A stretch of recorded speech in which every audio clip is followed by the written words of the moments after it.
ओम नमः सिद्धेभ्य।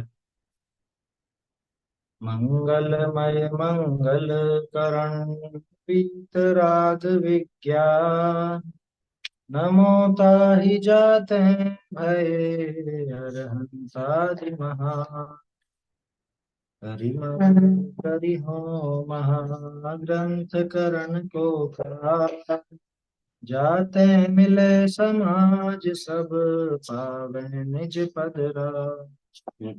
सोचिन भाव सदा सुखद अपनो करो प्रकाश। जो बहुविधि भव दुख को करी है सत्तानाश। मोक्ष मार्ग प्रकाशक ग्रंथ में 30वें अधिकार पर अपनी चर्चा चल रही है। अंतराय कर्म के उदय से होने वाला दुख और उससे निवृत्ति, ये अपन देख रहे हैं। निवृत्ति तो आगे देखेंगे, पहले तो अंतराय के उदय से कैसा कैसा दुख होता है ये अपन समझ रहे हैं। कल अपन ने इस पर चर्चा की थी कि जब अंतराय कर्म का उदय होता है तो ये जो कुछ भी करना चाहता है, चाहे दान देना चाहे, चाहे कुछ वस्तु की प्राप्ति करना चाहे, है कुछ भोगना चाहे, उपभोग करना चाहे, वो सब कार्य इसके बाधित होते हैं। उन सब में बाधा खड़ी हो जाती है। अंतराय के उदय से वो सब काम नहीं हो पाते, नहीं हो सकते। और जब वो चाहे हुए काम नहीं होते तो आकुलता तो होनी ही होनी। लिखा था ना यहाँ पे, परम आकुलता हुई। इसको जो उत्साह था उन सब कार्यों का, एक जबरदस्त उत्साह इसको वर्तता था। क्या? दान लाभ भोग उपभोग वीर इत्यादि, इन सबको प्रकट करने का, ये कार्य करने का उत्साह बहुत होता था इसको। लेकिन अंतराय के उदय में ये वो काम नहीं कर पाता है तो इसके सारे उत्साह पर पानी फिर जाता है। और उस उत्साह पे पानी फिरने के कारण इसको परम आकुलता होती है। आकुलता किस बात की? आकुलता इसी बात की तो है कि जो चाहता है वो हो नहीं रहा, चाहा हुआ काम नहीं हो पा रहा है, इस बात की उसको आकुलता रहती। तो वो जो उत्साह था इसका, वो सारा उत्साह इसका क्या कहें, मतलब मिट्टी में मिल जाता है एक तरह से, सीधे शब्दों में कहें। हम्म। अब ये उपाय क्या करता है कि इसको बाहर में जो विघ्न के कारण दिखते हैं ये उनको हटाने का उपाय कर। ठीक है ना? तो एक तो ये समझा बनना है कि अंतराय के उदय में क्या हुआ। दूसरा कि उस उदय में जो दशा हुई, माने जो इसको परम आकुलता हुई, उस आकुलता से बचने का उपाय इसने कहाँ ढूंढा। इसकी वजह से मुझे ये बाधा आ रही है, तो मैं इस व्यक्ति को, इस वस्तु को दूर करूं। इसके दिमाग में ऐसा चल। तो वहां पे दान लाभ भोग भोग वीर शक्ति का जो उत्साह उपजता है लेकिन हो नहीं पाता और परम आकुलता होती है, तो बाहरी वस्तुओं को टाल करके, उनको हटा करके ये सुखी होने का उद्यम करता है। क्योंकि दुख किसकी वजह से लगा? दुख इसकी वजह से लगा, इसने मेरा वो काम अटका दिया। इस सामने वाले व्यक्ति ने या सामने उस वस्तु ने मेरा काम अटका दिया और उसकी वजह से मैं दुखी हूं। क्या? इस वजह से मैं दुखी हूं। तो मेरा दुख कैसे दूर होगा कि मैं इस काम अटकाने वाले वस्तु को, इस रोड़े को, रोड़ा बोलते हैं, रोड़ा अटका दिया, तो इस रोड़े को दूर कर दूं तो मैं सुखी हो जाऊंगा। ये इसने उसका आशय निकाला। लेकिन टोडरमल जी क्या कह रहे हैं? सो ये उपाय तो झूठा है। ये उपाय झूठा क्यों? क्योंकि उपाय किए भी अंतराय का उदय होते हैं विघ्न होता देखिए। लाख उपाय कर ले, हटा दिया साहब, उस व्यक्ति को भी हटा दिया, उस वस्तु को भी हटा दिया, तो भी अगर अंतराय का उदय है तो विघ्न तो होता रहे। अरे ये नहीं तो कोई दूसरा कारण आ जाएगा, वो आएंगे अपने क्रम में ही, है ना। लेकिन इसके अंतराय का उदय है, वो निमित्त बन जाता है उसको। कई बार ऐसी कहानियां होती है ना, वो उसमें कोई व्यक्ति उसको, समझ लो, बाधा देता था, उसका काम नहीं होने देता था, तो उसने उस व्यक्ति को रास्ते से हटा दिया। रास्ते से हटा दिया मतलब मार दिया। अब कोई दूसरा बाधा खड़ी करने लग गया, उसकी जगह कोई दूसरा आ गया, तो फिर उसको मार दिया, फिर तीसरे को, ये चेन चलती जाती। ऐसी कहानी होती है बहुत सी। अरे एक झूठ को छिपाने के लिए 100 झूठ बोलने पड़ते हैं कि बस वैसा का वैसा ही है। कब तक बोलना, मतलब कब तक इसको बाधा आएगी, कि जब तक इसके अंतराय का उदय रहेगा तब तक इसको बाधा आती रहेगी। बाहर में ये उस व्यक्ति या वस्तु को हटा देवे चाहे नहीं हटाए, कुछ भी फर्क नहीं पड़ता, क्योंकि उस बाधा का कॉन्ट्रैक्ट किसके साथ है? उस व्यक्ति या वस्तु के साथ नहीं है, बल्कि इसी के अंतराय कर्म के उदय के साथ।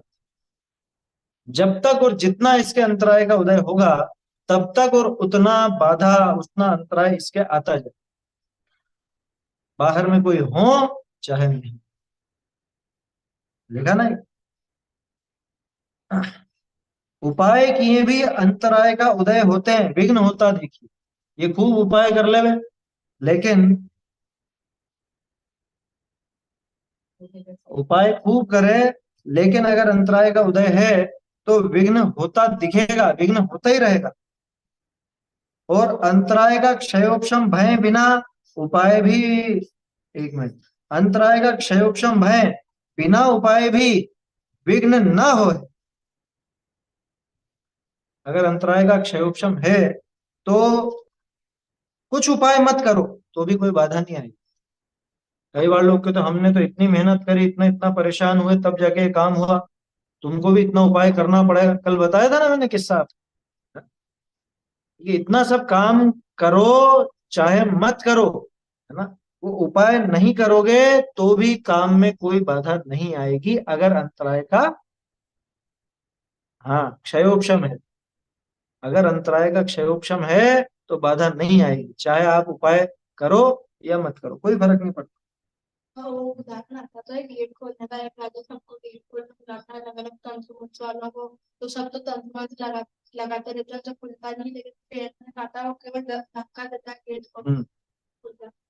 वो दूसरों के बाधा आनी थी तो उनके तो बाधा आई। मंत्र पढ़ते रहती है, तो फिर उसको धक्का देता पुराणों में ऐसे खूब प्रसंग आते हैं, क्या वो उनकी लात लगते ही दरवाजा खुल गया, बाकी किसी से खुल ही नहीं रहा था। नीली सुंदरी का भी तो आता है ऐसे, हाँ? और जीवनधर कुमार का भी, इनका भी किस किस का आता है ऐसे? है। सतियों का भी है, कोई बहुत से महापुरुषों का भी है ना। हाँ, वहाँ है तो सही में गुजरात में एक मंदिर बताते हैं कि ये वो मंदिर है, इसके दरवाजे खोले थे, और है भी समुद्र के किनारे वो। अरे जीवनधर कुमार, श्रीपाल का, श्रीपाल, श्रीपाल के उससे वो दरवाजा खुल गया था। समुद्र तेल पे आया था ना तुम्हारा साइड। अब ये सोचो कि बाकी सबसे क्यों नहीं हुआ वो काम, और इससे कैसे हो गया? कि बाकी सबके उस वस्तु के लाभ का या जो भी काम था वहां पे, भोग भोग दान वीर्य इत्यादि जो कुछ भी कार्य था, उनके तत्संबंधी अंतराय कर्म का उदय था, क्षयोपशम नहीं था। और इसके वो क्षयोपशम था तो इसके वो काम आसानी से बन।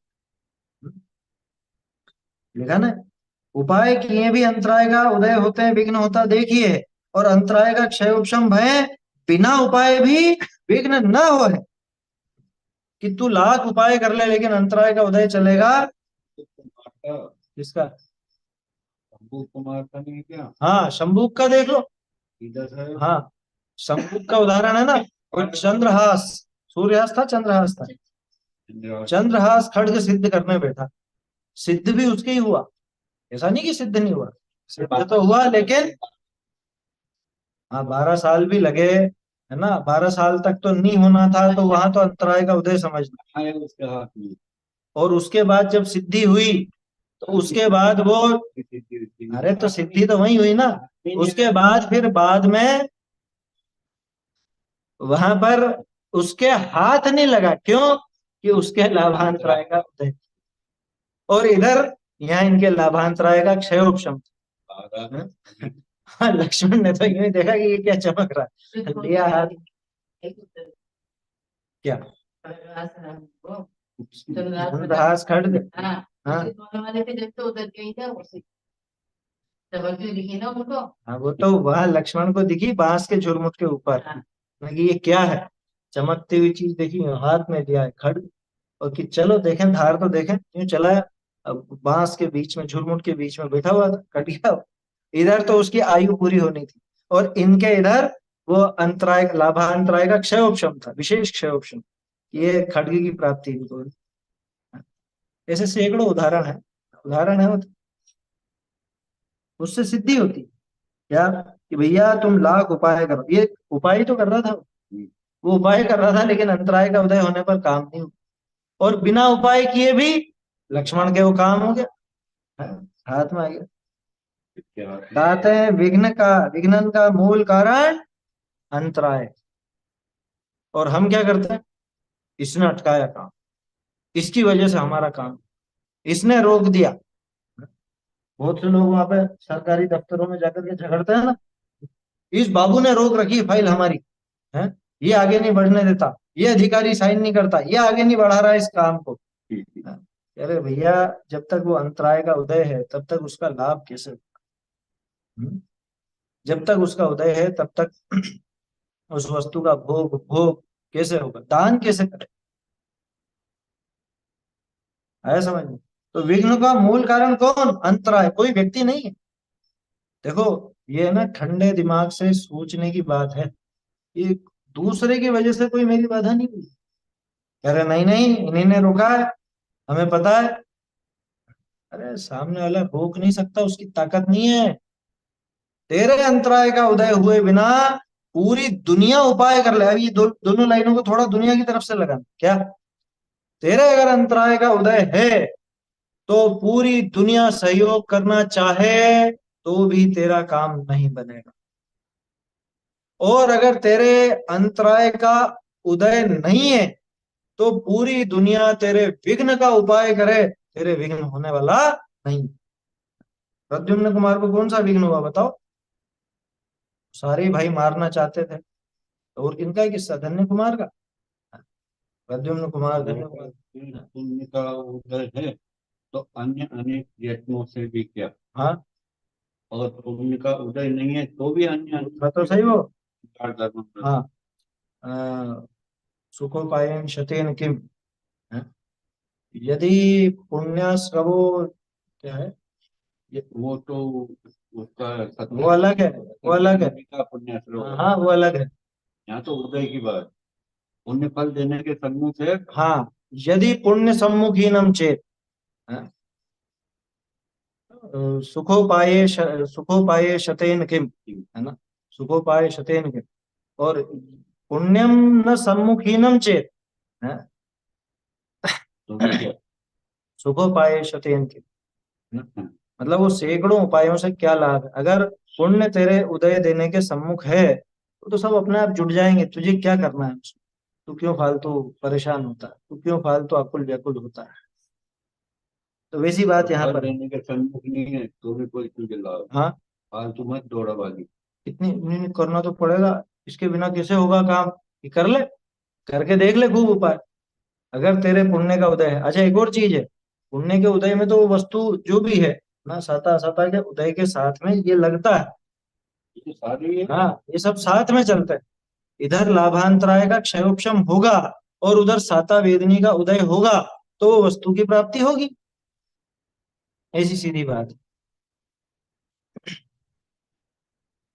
देखो, कहते हैं विघ्नन का मूल कारण अंतराय है, ये तो एक दिमाग में बिठा लेने वाली बात है कि हमें अगर बाधा आ रही है तो उस वो किसी व्यक्ति की हुई नहीं है, वो उस अंतराय कर्म की हुई है। और अंतराय कर्म भी क्या करेगा, कर्म बिचारे कौन, भूल मेरी अधिकाई। अंतराय कर्म को न्योता किसने दिया था, बुलाया किसने था, ये बुलाया तो मेरा ही था ना वो।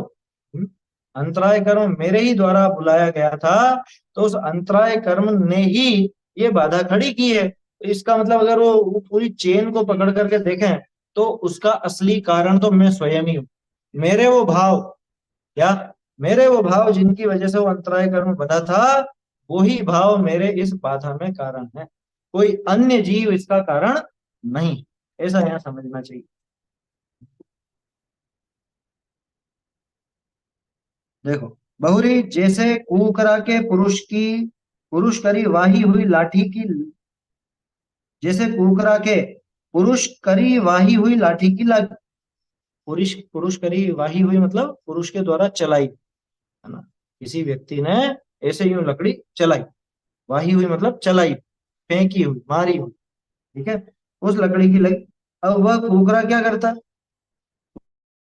वो कुत्ता लाठी से वृथा ही द्वेष करता, वो लकड़ी से व्यर्थ ही द्वेष करता। हाँ? ये कुत्ते की आदत होती है, कभी भी देख लेना। ये उदाहरण टोडरमल जी ने भी देखे होंगे जरूर, इसीलिए लिखे हैं। और आज भी आप देख लेना, कोई व्यक्ति अगर कुत्ते को लकड़ी से मारे तो वो जो कुत्ता है वो उस व्यक्ति पे नहीं झपटता, वो किस पे झपटता है, वो लकड़ी पे झपटता है। दूसरी तरफ शेर जो होता है ना, वो लकड़ी पे नहीं झपटता, वो मारने वाले पे झपटता। ये कुत्ते और शेर में अंतर है ना। ऐसा ही है, उनका मनोविज्ञान इसी तरह का है।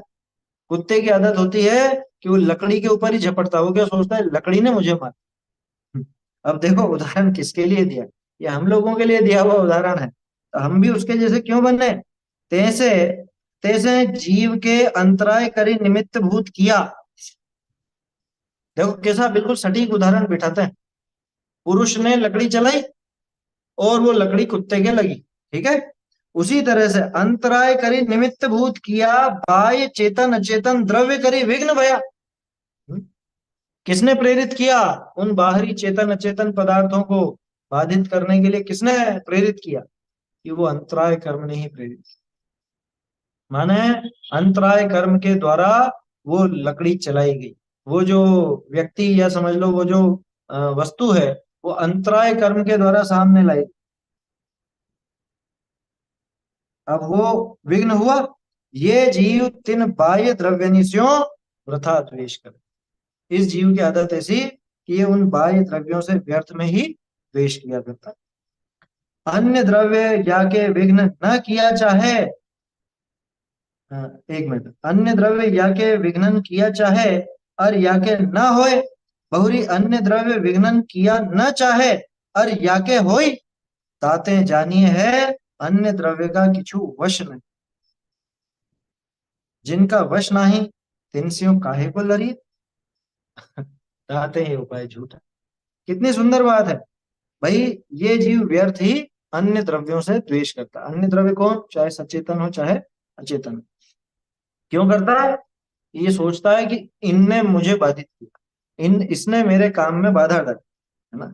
जबकि अन्य द्रव्य इसका विघ्न न करना चाहे और फिर भी इसके विघ्न होता दिखता है, और अन्य द्रव्य इसके विघ्न किया चाहते हैं फिर भी विघ्न होता हुआ नहीं दिखता। इससे क्या सिद्ध हुआ कि अन्य द्रव्य इसके विघ्न न तो कर सकते हैं न नहीं कर सकते, क्योंकि विघ्न होना, बाधा होना, ये उस अंतराय कर्म के अधीन है, अन्य द्रव्यों के अधीन बिल्कुल भी नहीं। ठीक है ना। ताते जानिए है कि अन्य द्रव्य का किछु वश नहीं, अन्य द्रव्य का कोई वश नहीं। अच्छा, अब जिसका वश नहीं है, तिनस्यों काहे को लड़ी, जिसका कोई वश ही नहीं है। भाई जब अन्य द्रव्य उसमें कुछ कर ही नहीं सकता, अन्य द्रव्य का कोई रोल ही नहीं है, तो उससे क्यों झगड़ना। तो ये झगड़ो उससे जिसका वश हो। जैसे मान लो आप बस में जा रहे, है ना, बस में जा रहे हो और आप खड़े हुए हो। अब पीछे कोई शरारती बच्चा हो या कोई व्यक्ति हो ऐसा ही शरारती हो, वो किसी दूसरे को धक्का दे, है ना। मतलब तीन जने, एक तो आप खड़े हो आगे आगे, और पीछे कोई व्यक्ति है और उसके पीछे कोई व्यक्ति जो शरारत, उसने धक्का दिया जान करके, है ना, और ये व्यक्ति अपने ऊपर गिर गया। अब अपन किससे झगड़े, समझदार व्यक्ति किससे झगड़े, कि जिसका वश ही नहीं था। अरे उसको तो धक्का लगा था, वो बेचारा क्या करे, उसको पीछे से धक्का लगा तो वो गिरा, है ना, तो उसका कोई वश नहीं था। जैसे मान लो ड्राइवर ही ब्रेक लगाए और पीछे से कोई व्यक्ति आगे वाले व्यक्ति पर गिर जाए, है, तो उसमें अपन कोई उसको दोष देते हैं क्या। अपन समझते हैं कि ठीक है भाई अब इसका क्या बस था, सारी की सारी बस वाले गिरे हैं, जितने भी बस में खड़े लोग थे वो सब गिर गए, एकदम तेज ब्रेक लगा। तो जहां वश नहीं है, जिसका वश नहीं चलता, उससे द्वेष क्यों करना, उससे झगड़ा क्यों ठानना। जिस पर वश चल, जिसका वश चलता हो, ऐसा है। हाँ, ये तो निमित्त का भी निमित्त, उपचार का भी उपचार, सही है। असली कारण को तो देखते ही नहीं दुनिया वाले, असली कारण को देखते ही नहीं, वो अंतराय के उदय को नहीं देखते। वो तो ये देखते हैं इसने करा, इसने करा, जबकि वो किसके द्वारा प्रेरित है, किसके द्वारा वाही हुई लकड़ी है वो अंतराय कर्म के द्वारा चलाई गई। और अंतराय कर्म भी असली कारण नहीं, क्योंकि अंतराय कर्म को कौन लाया? तो मैं लाया। मेरे ही उन भावों की वजह से वो अंतराय कर्म ऐसा बंधा था, और उसका उदय होने पर इस तरह की प्रतिकूल दशा, ऐसी जो भी बाधा वगैरह है वो खड़ी हो। अन्य द्रव्य का किछु वश नहीं। अब जिनका वश नहीं, तिन स्यों काहे को लरिए, ताते हैं ये उपाय झूठा है। कौन सा उपाय, क्या उपाय किया था इसने? जिनको भी बाहरी बाधा समझा, उनको ये दूर करना चाहता, उनको हटाना चाहता, ये उपाय किया था इसने। तो ये उपाय झूठा क्यों? क्योंकि उन्होंने तो कुछ बाधा करी नहीं, वो कोई विघ्न के कर्ता इसके नहीं थे। तो साचा उपाय कहा।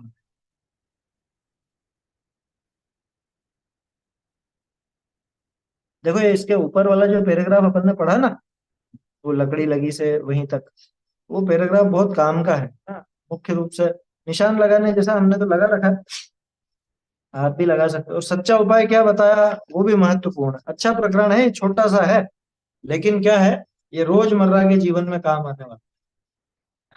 रोज होता है काम, रोज। हमारा काम बिगड़ा हमारे ही अंतराय के उदय से, और हम दूसरे को दोष देने लग जाते, दूसरे से झगड़ने लग जाते हैं। क्या? उसे हटाना चाहते हैं, दूर करना चाहते हैं, ये होता है ना। भाई वो काम तो ऐसा अपने क्रम के अनुसार होना ही था, या नहीं होना था तो नहीं होना था, जो भी होना था उसमें हमारे कर्मों का उदय मुख्य है। उस पर जोर न देकर उस व्यक्ति को भला बुरा कहने लग जाए, ये उचित नहीं। तब सच्चा उपाय क्या है, ये बहुत बढ़िया पैराग्राफ है। मिथ्या दर्शन आदि करी, इच्छा करी उत्साह उपजे था, सो सम्यक दर्शन आदि करी दूर हुई। क्या? ये सीधा उस जड़ पे वार किया कि ये बताओ दिक्कत क्यों है।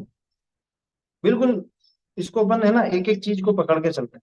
जैसे हम कोई वस्तु को प्राप्त करना चाहते थे, उसमें किसी व्यक्ति ने अड़ंगा डाला, ठीक है ना, अभी अपन अपनी भाषा बोल रहे हैं, किसी व्यक्ति ने अड़ंगा डाला। तो उसमें मूल कारण कौन है, मूल कारण कौन है, और उसको दूर करने का उपाय क्या होगा? कि सबसे पहले तो हम उस व्यक्ति को दोषी समझेंगे, ठीक है, लेकिन वो व्यक्ति तो दोषी नहीं। वो व्यक्ति किसका लाया हुआ है? कि वो हमारे अंतराय कर्म के द्वारा लाया हुआ। तो अंतराय कर्म दोषी है कि नहीं? वो भी दोषी नहीं है। वो तो अंतराय कर्म हमारे पूर्व में किए हुए भावों की वजह से बंधा था, तो हमारे उन भावों का दोष है। अब देखना यहाँ बारीक बात, वो पूर्व में बंधा हुआ कर्म, पूर्व में जो हमारे भाव थे, वो भाव तो चले गए ना, वो अभी दोषी कैसे? बारीकी समझ में आई? भाई पूर्व के भाव तो पूर्व में गए, वो अभी के दुख में कारण कैसे? कि अभी का दुख तो इस वजह से है कि हमें वो उत्साह पैदा हो रहा है, दान लाभ भोग उपभोग के लिए, है ना, उसका उत्साह पैदा हो रहा है। शुरुआत यहीं से तो की थी। इन कार्यों का उत्साह पैदा होता है, और अंतराय की वजह से वो उत्साह की पूर्ति नहीं होती। तो मिथ्या दर्शन आदि करी, इच्छा करी उत्साह उपजे। मिथ्या दर्शन की वजह से, इच्छा की वजह से, इच्छा से इसके उत्साह पैदा होता है। दुख का असली कारण तो वही। और हम उपाय कहाँ कर रहे हैं? सबसे पहली बात तो उस बाहरी वस्तु में उपाय कर, बाहरी वस्तु या बाहरी व्यक्ति में उपाय कर रहे हैं, जबकि उस वस्तु या व्यक्ति का कारण तो वो हमारा अंतराय का उदय था। उस अंतराय का कारण हमारे पूर्व में किए हुए भाव थे, लेकिन पूर्व में किए हुए भाव अभी के दुख में कारण नहीं। अभी के दुख में कारण तो अभी की आकुलता, अभी का उत्साह है। और वो जो उत्साह, उत्साह माने यहाँ झूठा उत्साह, दान लाभ भोग उपभोग आदि का जो एक उत्साह वर्तता है, वो किसकी वजह से? कि वो मेरे मिथ्या दर्शन की वजह से। तो अब मूल जड़ तक पहुंचे, क्या निकली मूल जड़? मिथ्या दर्शन। मिथ्या दर्शन, मिथ्या ज्ञान, मिथ्या चरित्र, वो उत्साह मिथ्या चरित्र में शामिल। समझ में ही बात? तो वास्तव में मिथ्या दर्शन ही उस दुख का कारण है। तो सम्यक दर्शन आदि करी दूर हुई। भाई मिथ्यात्व का उपाय कहाँ ढूंढो?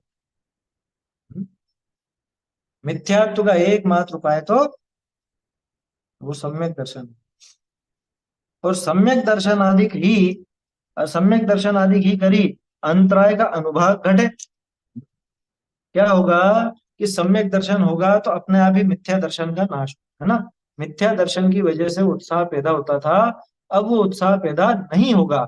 ठीक है, ये काम तो हो गया सम्यक दर्शन की तरफ से। अब सम्यक दर्शन से ही जो अंतराय कर्म बंधा हुआ था, ध्यान रखना दो चीजें हो गई। एक तो जीव के भाव की तरफ वो काम हुआ, दूसरा कर्मों की तरफ भी वो काम हुआ। जीव के भावों में क्या काम हुआ कि यहाँ पर तो इसका वो उत्साह घटा, है ना। वो जो दान लाभ भोग उपभोग वीर्य संबंधी उत्साह था वो इसका घट गया, तो जीव के भावों में वो कलुषता कम हुई। दूसरी तरफ उसी सम्यक दर्शन से अंतराय का अनुभाग घट गया, ये पिछला जो बंधा हुआ अंतराय जिसकी वजह से तरह तरह की बाधाएं खड़ी होती, तब इच्छा तो मिट जाए और शक्ति बढ़ जाए। क्या हुआ कि इधर इसकी इच्छा तो मिट गई, है ना। इच्छाएं तो अब नहीं रही, क्यों? क्योंकि वो उत्साह मिटा ना, उत्साह मिटा तो इच्छा मिट गई। दूसरी तरफ जब अंतराय का अनुभाग घटा तो इसकी शक्ति भी अपने आप बढ़ी। भाई वीर्य गुण का घातक है ना, वीर्य जीव की शक्ति का सूचक है ना। और वीर्य गुण का घातक ये अंतराय है, तो अंतराय का अनुभाग घटा तो अपने आप ही इसकी सामर्थ्य भी बढ़ती गई। सामर्थ्य तो बढ़ती जा रही है, इच्छा घटती जा रही है। क्या समझ में आ रही है बात? तो इधर तो आकुलता का घटना और जिससे सुख होता है ऐसी उस सामर्थ्य का बढ़ना, तो ये जीव अपने आप सुखी होता है। ये दुख मिटाने का सच्चा उपाय। और हम कहाँ उपाय करते हैं? हम पागल की तरह दूसरी दूसरी वस्तुओं में उपाय। सम्यक दर्शन आदि की करी अंतराय का अनुभाग घटे, तब इच्छा तो मिट जाए और शक्ति बढ़ जाए, है ना। इच्छा तो इधर मिटती है और शक्ति बढ़ती है, तब वह दुख दूर होता है। हम्म, दुख दूर होई निराकुल सुख उपजे, तब जाके निराकुल सुख उपजता। आया समझ? निराकुल सुख की प्राप्ति वहां पर होती। क्यों? कि दुख का मूल कारण जो आकुलता थी, वो आकुलता तो गई, वो इच्छा तो गई, वो उत्साह तो गया। दूसरी तरफ यहाँ जो कर्म थे, कर्म भी ठंडे पड़ गए ना। आकुलता घट गई, कर्मों का नया उदय भी वैसा नहीं है, अपने आप सुख ही सुख। मतलब ये काम कोई एक ही दिशा में नहीं होता, ये सब तरफ होता है काम। जीव के भावों में भी परिवर्तन आता है, पूर्वबद्ध कर्मों में भी परिवर्तन आता है, नए बंधने वाले कर्मों में भी परिवर्तन आता है। फलस्वरूप बाहर में होने वाली जो कुछ भी घटनाएं हैं, जो भी वस्तु या व्यक्ति बाहर में है, उनमें भी परिवर्तन अपने आप आता है। ये विधि। तो क्या विधि निकल के आई? सब में एक ही विधि बता रहे हैं, सम्यक दर्शन। सब में एक ही विधि बता रहे हैं। और सम्यक दर्शन की विधि तत्व विचार, तत्व निर्णय। टोडरमल जी क्यों हर एक चीज में वो सम्यक दर्शन को ला रहे हैं पता? क्योंकि आगे चल के अभी उनको मिथ्यात्व का खंडन कर, सम्यक दर्शन की सिद्धि करनी है ना। ग्रहित मिथ्यात्व का खंडन करेंगे, फिर अग्रहित का तो पहले करेंगे, अग्रहित मिथ्यात्व का, फिर ग्रहित मिथ्यात्व का खंडन करेंगे। वो जानते थे कि सम्यक दर्शन इतना महत्वपूर्ण है। मोक्ष मार्ग प्रकाशक लिखा ना, ये सम्यक दर्शन की महिमा दिखाने वाला ग्रंथ। कहीं भी देख लो आप। अभी तक जो अपन ने देखा, चारों कर्मों के दुख को दूर करने का क्या उपाय बताया? सम्यक दर्शन। यही आया ना, सब में यही आया। ऐसा है। तब वह दुख दूर होई निराकुल सुख उपजे, कहते हैं सम्यक दर्शन आदि ही साचा उपाय है। इसलिए सम्यक दर्शन आदि ही वास्तव में इसका सच्चा उपाय। माने चार घातिया कर्म।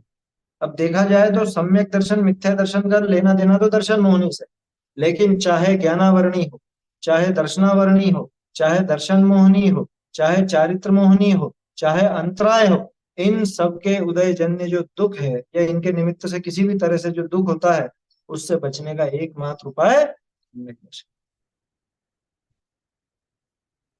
तो यत्न इसके लिए करना। यार जो देखो जो ही हमारा काम अटकाता है कि कोई नहीं अटकाएगा, तो सम्यक दृष्टि हो जा।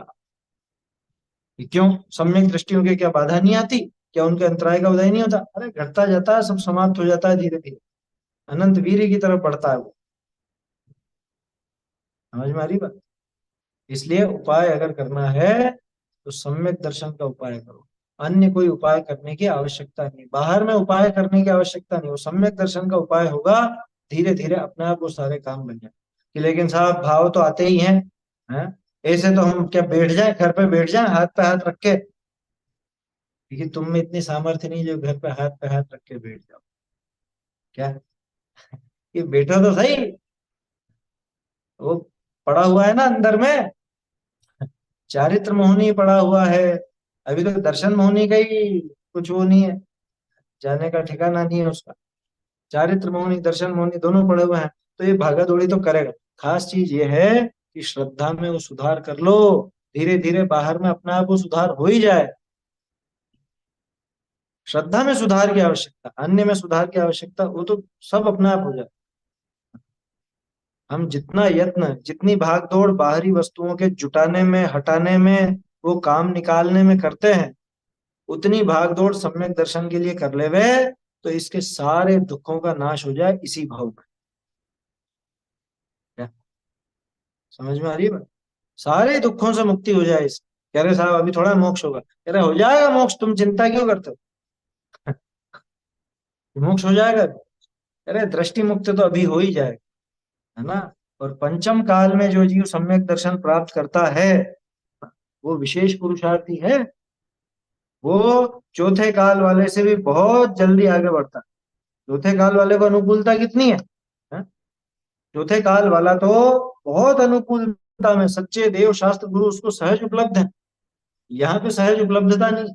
और जहाँ उपलब्धता है भी सही, तो वहां मिलावट करने वाले बहुत हैं, गड़बड़ करने वाले बहुत हैं, है ना, ऐसे बहुत। तो इसलिए भैया सम्यक दर्शन का उपाय करो, सारे दुखों से मुक्ति का वही उपाय है। समझ में आ रही?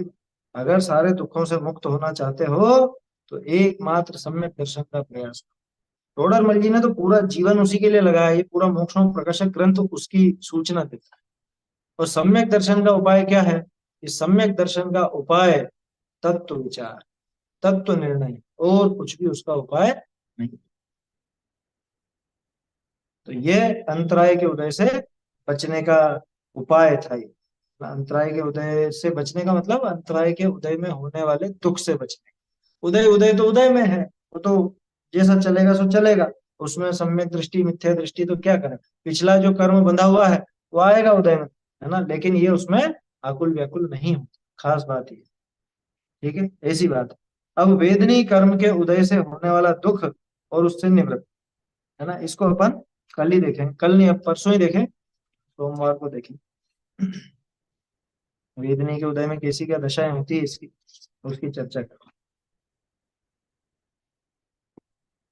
चैतन्य का स्मरण प्रतिक्षण ही करो रे, भव के अनंत दुख को क्षण में हरो रे।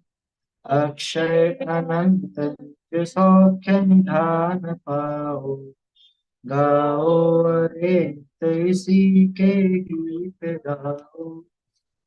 निज निधि निज में बताई, यह अनंत उपकार है, इसके लिए जिन बार वंदना शत बार, वंदना शत बार।